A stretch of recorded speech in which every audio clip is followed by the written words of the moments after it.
Welcome back to the Saturday Morning Sports Show here at 97.3 WRUL. Sports Show is driven by Rice Motors in Carmine, also People's National Bank, Bush & Associates CPA, Davies County Metal Sales, Hell Body Shop, Hamilton Memorial Hospital District, and Citizens National Bank and Joiner Therapy Services. Cole Carter alongside Lucas Matzel. And we are joined by a pretty good friend of mine, 2018 graduate and former four-sport athlete, Bryce Northcott. Bryce, thanks for stepping in this morning. Thank you. It's good to be here. If Bryce's name rings a bell, I know something that might ring a bell for some of you Carmine fans. Take a quick listen. Ringo misses. Rebound, Cordy. Up ahead to Northcott. Northcott's got to fight for the win. Oh! Bryce Northcott for the win! What a shot! Oh, my goodness! One of the best shots EHT. So, yes, this is the Bryce Northcott, the guy that hit the game-winning shot against Heron a couple years ago in the EHT. So once again, thanks for coming in. We have a couple questions for you, Bryce, starting off this morning. So we're kind of going in a chronological order here of your high school career. As you mentioned, you were a four-sport athlete, but not all people know your freshman year, you started out playing golf for the first couple of weeks of the school year. What made you switch over to football? Man, I don't know. I enjoy playing golf. Like you said, I started off beginning of freshman year, going out to the course playing. Kind of ran in the family, so it was nothing new to me. Growing up, I was always out there playing, especially with my brother being in golf 4 years through high school.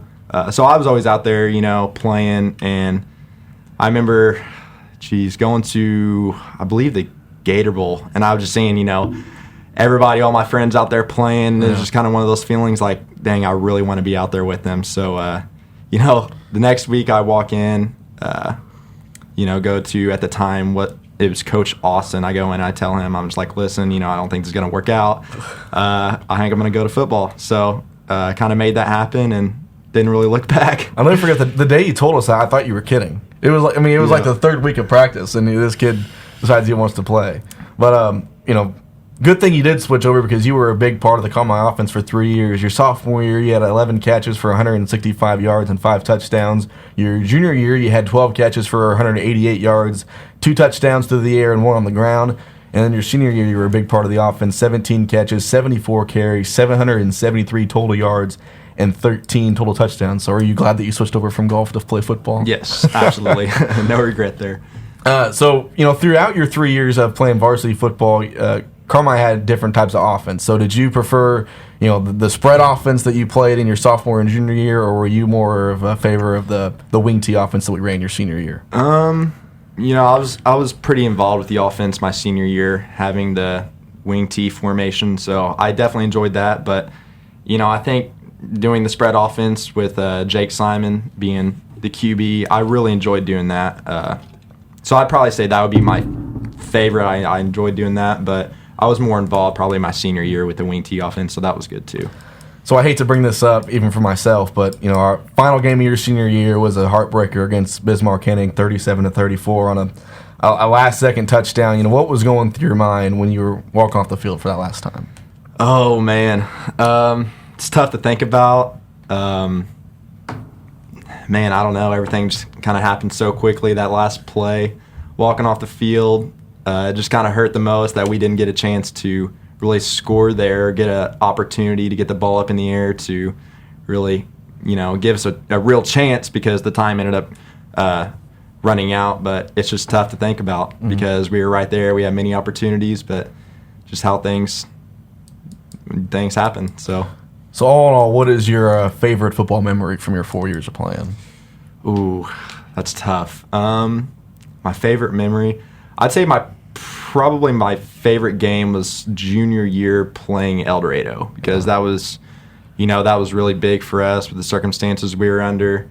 And I think just that bond after that game we had with everybody, that was just a really special game. So those that don't remember going into that game, we were 2-0. Eldorado was 2-0. Eldorado hadn't lost a conference game in well over a year, and people were picking Eldorado to win that game, obviously, and we pulled the upset, got a big win. I believe the score was 37-34 in week 3 back in 2016.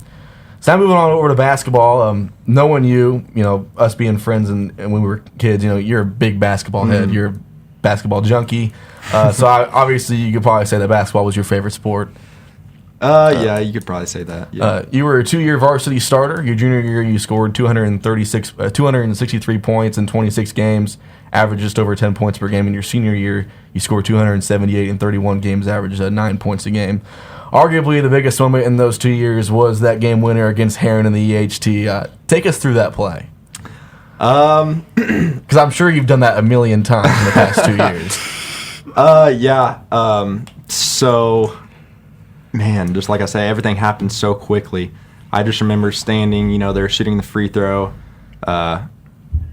and Coach Wolf, I'm standing at half court. I'm not lined up to get the rebound or anything, and Wolf turns to me and he goes, "Hey, stand back at the half court line." And somehow or another, I believe Dylan Cordy must have overheard what he had said to me at half court.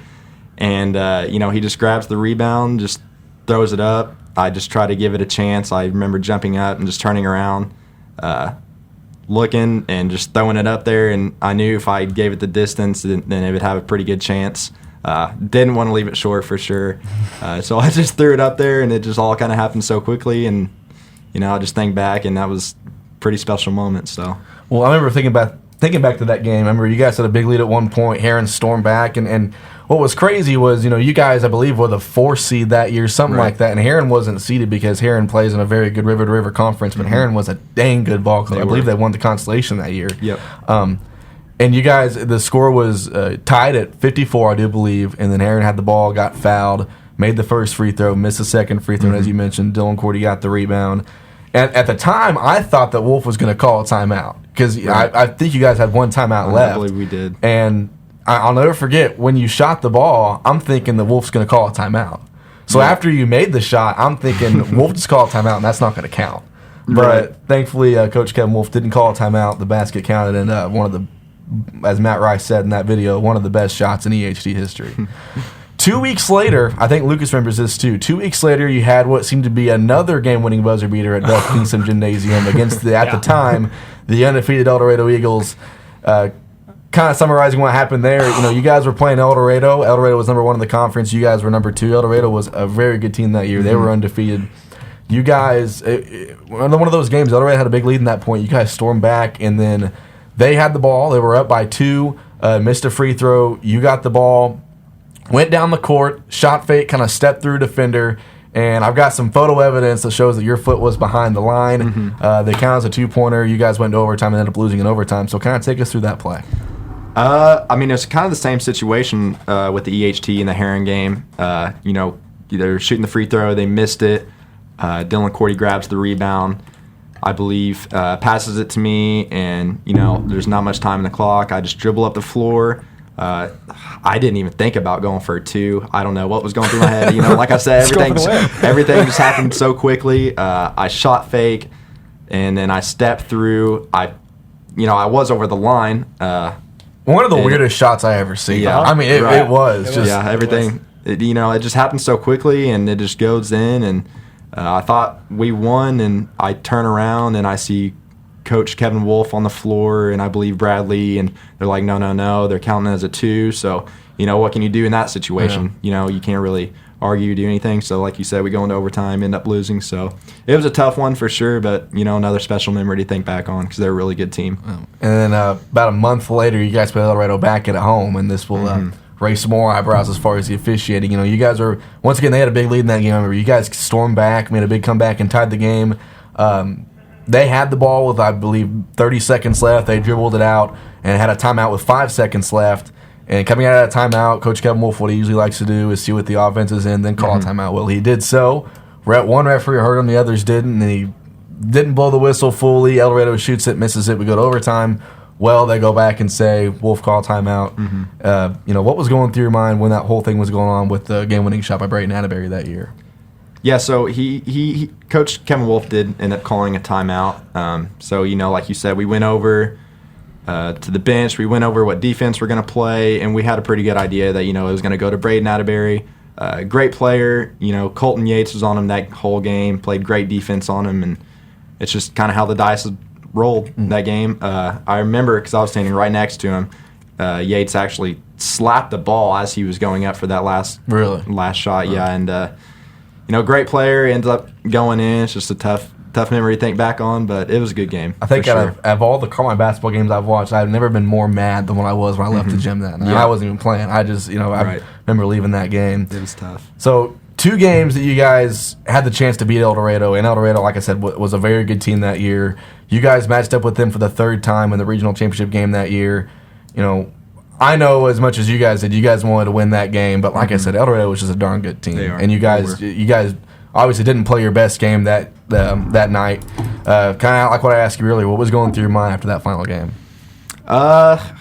Man, I don't know. It's just right after that buzzer sounded, you just start thinking about all the memories that you made over the past couple of years, and now just kind of came all to an end right there, and it just sucked to think back on, that game, and just got blown out of the water, and you think back and like, man, I wish I would have done this, and you sit there and it really doesn't register with you till after a couple days, couple weeks. You look back, it's just good memories to think back on, but you really wish you could have some things back, and they were a good team. They beat us fair and square. So moving over into the spring sports now, in baseball, you were a 3-year starter in baseball. You were all-state your senior year as a second baseman, and your speed really helped you for that, too. You had a pretty good batting average, a lot of infield singles, but still very much well-deserved.